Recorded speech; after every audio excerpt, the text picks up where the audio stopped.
वे फंदे में खुद को फंसाए हुए। जो बंदे दुनिया में गंदे हैं वो अपने आप को फंदे में फंसा के रखें। उस फंदा से आजाद होना है तो कथा में बैठो, भगवान का भजन करो, सत्संग करो।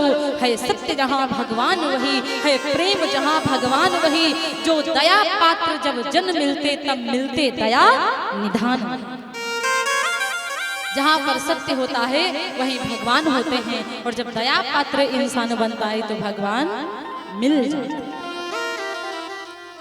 तपस्या करी ध्रुव जी ने, कुछ दिन तो फल खाते हैं, अब फलों को भी खाना बंद कर दिया। 15 दिन लगभग पत्तियां खाने लगे। 15 दिनों बाद पत्तियां भी खाना बंद कर दिया। 15 दिन के बाद लगभग पत्तियां खाना बंद कर दिया, जल के सहारे रहने लगे। जल पीते हैं उसको पी के रहने लगे। कुछ दिन बाद जल पीना बंद कर दिया, सांस के हवा के सहारे रहने लगे। और जब तब भी भगवान नहीं आए तो सांस लेना भी बंद कर दिया।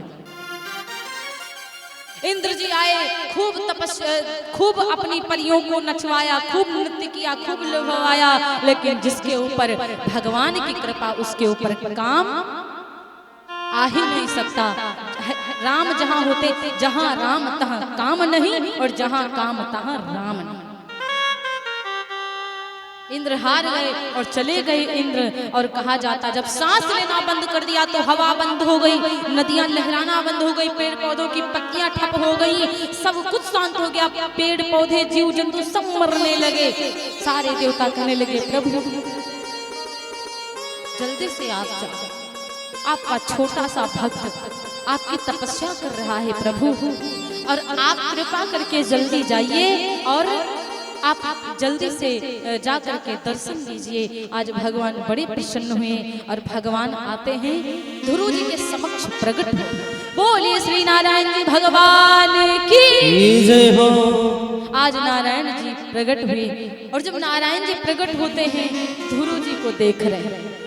और जैसे ध्रुव जी ने भगवान को देखा तो ध्रुव जी की तो आंखें खुली की खुली, मुंह खुला का खुला, पूरे अनार के जैसे दांत उनके दिखाइए पड़ रहे हैं, बंद ही नहीं हो रहे महाराज। अब कहा जाता है कि जब ध्रुव जी का मुंह खुला, भगवान नारायण सोच रहे ये कैसा भक्त है, हमसे मिलने के लिए इतना बेचैन था, और जब हम आ गए हैं तो वो बोल भी नहीं रहा है, हमको देख ही रहा है। भगवान को एकदम से हंसी आ गई, और जब भगवान को एकदम से हंसी आई, कैसा पागल बावरा भक्त है। अब ध्रुव जी जब भगवान को हंसते देखे तो खिलखिला करके हंसने लगे, और जब खिलखिला करके हंसने लगे, ऊपर सारे देवता देख रहे थे, वो सब देख देख के नीचे ये क्या हो रहा, वो हंस रहे ना वो बोलते ना वो। अब सारे देवता ठहाका मार के हंसने लगे, और जो सारे देवता ठहाका मार के हंसने लगे, श्री सुखदेव जी कथा सुनाते सुनाते हंसने लगे, परीक्षित जी कथा सुनते सुनते हंसने लगे। परीक्षित जी ने कहा धन्य है आपके जैसा गुरुदेव जो कथा सुनाते सुनाते ऐसा लग रहा है सचमुच साक्षात श्री नारायण समक्ष आ गए हैं। नारायण जी ने गले से लगाया और कहा कुछ बोलोगे कि नहीं बोलोगे। ध्रुव जी ने कहा आप एक काम करिए। नारायण जी ने कहा क्या चाहते हो तुम बताओ। ध्रुव जी चाहते तो कहते प्रभु आप हमको पिताजी की गोद में बिठा दो चल करके, कि हमारी सुरुचि माता हमको न उतार पाया। ध्रुव जी ने ये नहीं कहा, ध्रुव जी ने कहा प्रभु आप हमको अपनी गोद में बिठा लो। उस पिता की गोद से तो कोई भी उतार सकता, लेकिन आपकी गोद से देखते कौन उतारेगा। भगवान ने लपक करके गोद में बिठाया और कहा अब बैठो आराम से।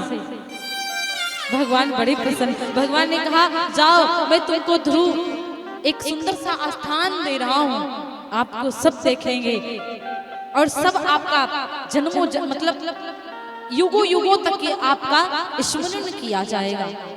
और जाओ ध्रुव तुमको मैं राज्य भी दूंगा, 36,000 साल तक तुम राज्य करोगे। उन्होंने कहा नहीं नहीं नहीं प्रभु जी हम भगवान आपको पा गए, अब हमको राज्य की क्या जरूरत है। भगवान ने कहा तुम हमें पा गई वो ठीक है, लेकिन भक्त यदि हमारे लिए सब कुछ खोता है तो हम उसको इतना देते हैं इतना देते हैं जो कभी सोचता तक नहीं है। ध्रुव जी से कहा आओ मेरी गोद में बैठो, हम सीधे गोद में बिठा के लेके ही चलेंगे आपको वहीं। विमान आया, पुष्पक विमान पर बैठे भगवान नारायण जी लेकर के पहुंचे। उत्तान पाजी देखे, माता सुनीति देखी, सुनीति माता दौड़ नहीं पाई, सुरुचि आगे आगे आगे आगे आगे आगे कि हमारा लल्ला आ गया, हमारा बेटा आ गया, हमारा बेटा आ गया। जब कुछ मिल जाता है तो सब आगे आने लगते, दुश्मन भी आगे आ जाते हैं। सुनीति माता आखिर हमारा पुत्र आ गया, हमारा पुत्र ध्रुव आ गया, आज उत्तम को भुला गई और जाके गले से लगाया। माता सुनीति के चरणों में दंडवत प्रणाम किया और माता सुनीति ने कहा, बेटा मुझे क्षमा कर दे, तो मेरी वजह से तुमको बड़ा कष्ट उठाना पड़ा।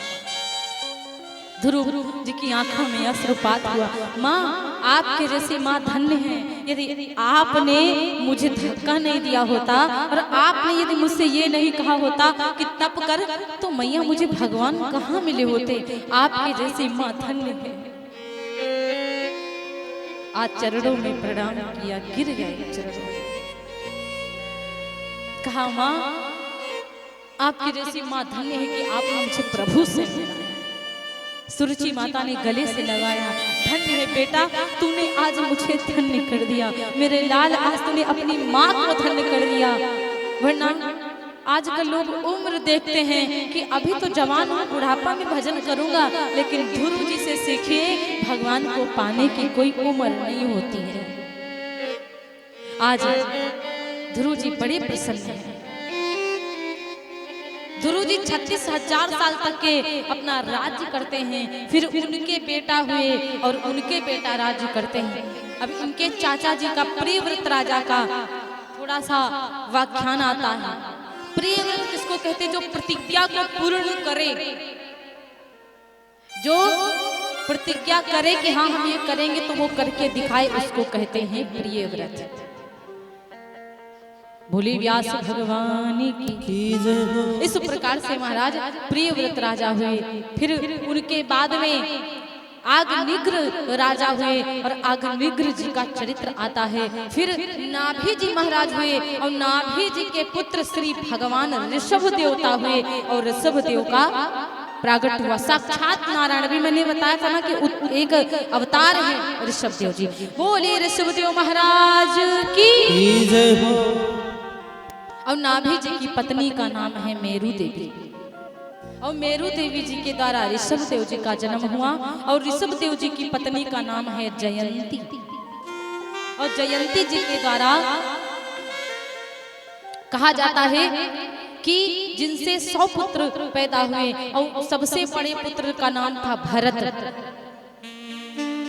सबसे बड़े पुत्र का नाम था भरत और इसी के नाम पर अजनाब खंड का ही नाम भारत पड़ा। और हमारे सनातन धर्म में 3 भरत हुए महाराज। हमारे सनातन धर्म में 3 भरत हुए।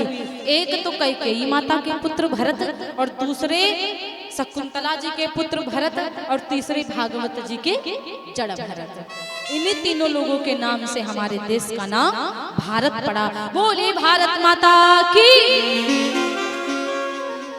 जड़ भरत जी हमेशा अपने बेटों को समझाते, बेटा हमेशा आप भगवान का भजन करना, हमेशा प्रभु में मगन, प्रभु के भजन में मगन रहना। जड़ जो भरत जी हैं बहुत बुद्धिमान है, बहुत बड़े भक्त, लेकिन जानबूझ करके कम बुद्धि वाले बन रहे हैं। जानबूझ करके कम बुद्धि वाले बन रहे हैं, तभी इनका नाम पड़ा जड़ भरत। और जब जड़ भरत इनका नाम पड़ा तो कहा जाता है कि जड़ भरत जी जानबूझ करके पागल बने घुमा करते हैं भगवान का भजन करने के लिए कि हमसे कुछ करे ना, हमसे कुछ कोई ना कहे कि तुम ये काम कर लो। हरदम पूजा हरदम पूजा हरदम पूजा। बाकी जो भाई हैं जड़ भरत जी को डांटते रहते हैं, तुम जब देखो भगवान का भजन करते हो कभी काम भी करो। जड़ भरत जी को एक दिन खेत को पहुंचा दिया कि इसको खेत में जाओ, कह दो बाजरा बचाए। और जड़ भरत जी गए खेत में बैठे तो इतना बड़ा गड्ढा कर दिया जड़ भरत जी ने। सारे जब भाई गए तो कहने लगी पागल को खेत काहे के लिए भेजा। और ताड़ी बजा बजा कर चिड़ियन को बुलाते हैं, कहते आओ चिड़ैया चुनो दाना पानी पियो फिर उड़ी जाना।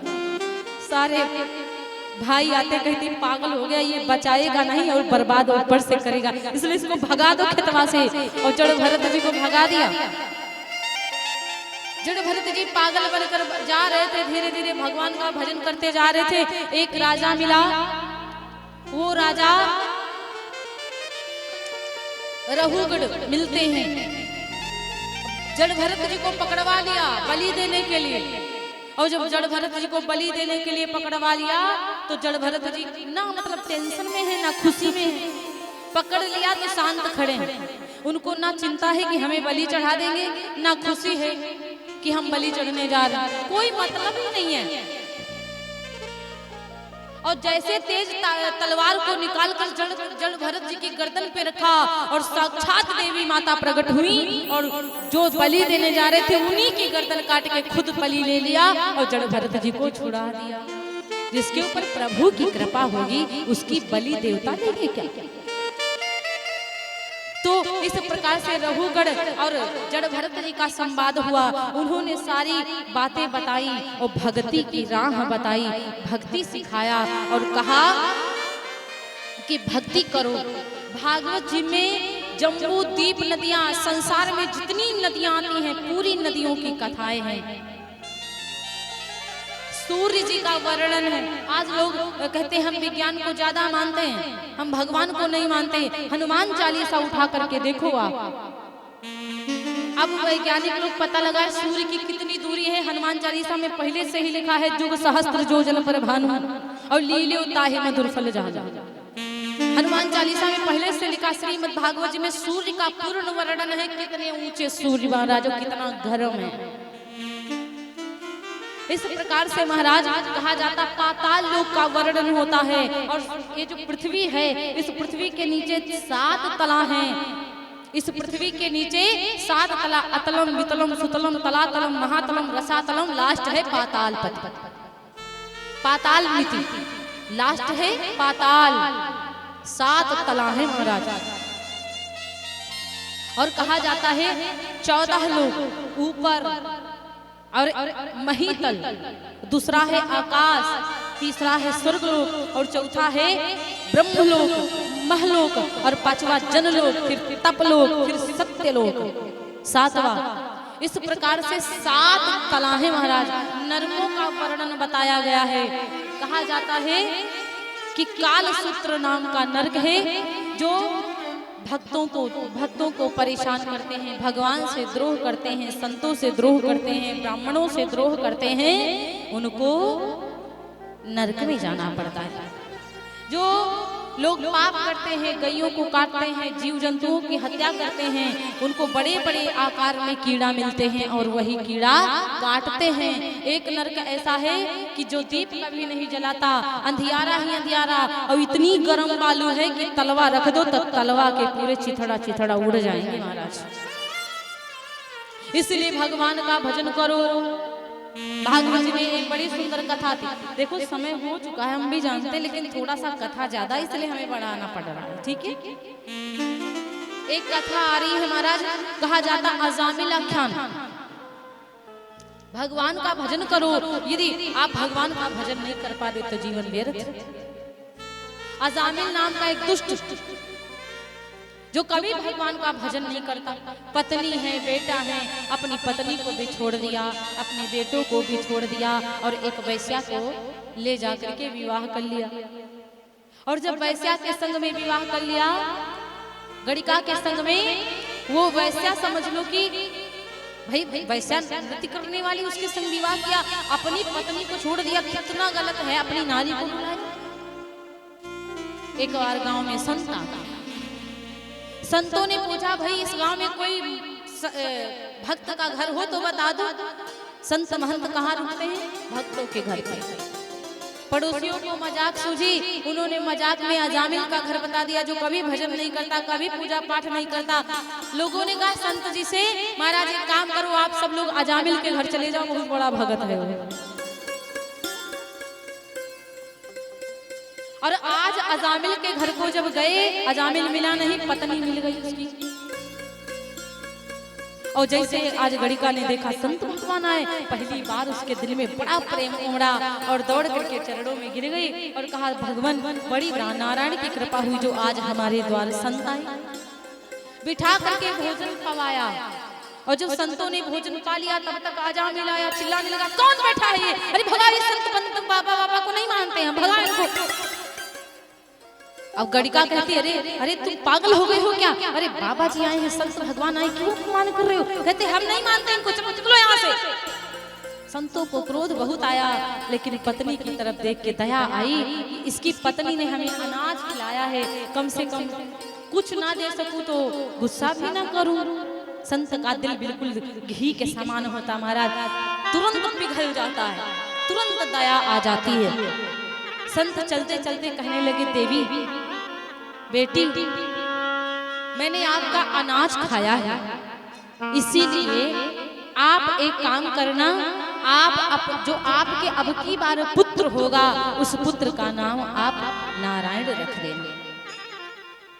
आज गलिका जब गर्भवती हुई, बेटे का जब जन्म हुआ तो उनका नाम रखा नारायण।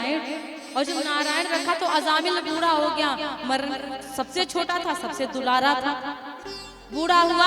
अजामिल जब मरने की कागार पे आया तो हर वक्त, नारायण जरा यहाँ आ बेटा, अरे जरा नारायण यहाँ पानी ले आ, अरे नारायण जरा ये कर दे, अरे नारायण आज पैर बहुत दुख रहे, जरा नारायण चरण दबा दे, अरे नारायण जरा पानी ला दे। कभी भगवान का नाम नहीं लेता था, आज भगवान अपने बच्चे का नाम लेकर, प्रभु का नाम तो जिब्या प्यार है। और लास्ट में नारायण ही बोल पाया और भगवान के पास में चला गया। और आज भगवान के दूत नहीं, साक्षात नारायण ही लेने के लिए आए। दूतों ने कहा, प्रभु ये तो कभी भजन नहीं किया, आप इसको स्वर्गलोक लेके जा रहे हो। बोले स्वर्ग नहीं, बैकुंठ लेकर जाऊंगा, कि कभी आना ही नहीं है इसको धरती पर।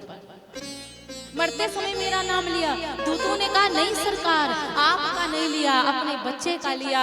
भगवान ने कहा, तुलसी जी कहते हैं, तुलसी अपने राम को रीझ भजो चाहे खीझ, भूमि पड़े पर जामी है, उल्टो सीधो बीज। गेहूं का बीज चाहे उल्टा पड़े चाहे सीधा पड़े, धरती पे पड़ेगा तो बिरवा जरूर जमेगा। भगवान का प्यार, भगवान का नाम प्यार से रटो या गुस्सा से रटो, जिह्वा पर आएगा तो तर ही जाओगे पक्का। बोलिए व्यास भगवान की। इस प्रकार से इस कथा से ये शिक्षा मिलती है कि आप भगवान का भजन करो, क्योंकि कहते हैं नासवान दुनिया से, ये संसार है ना, ये नासवान है।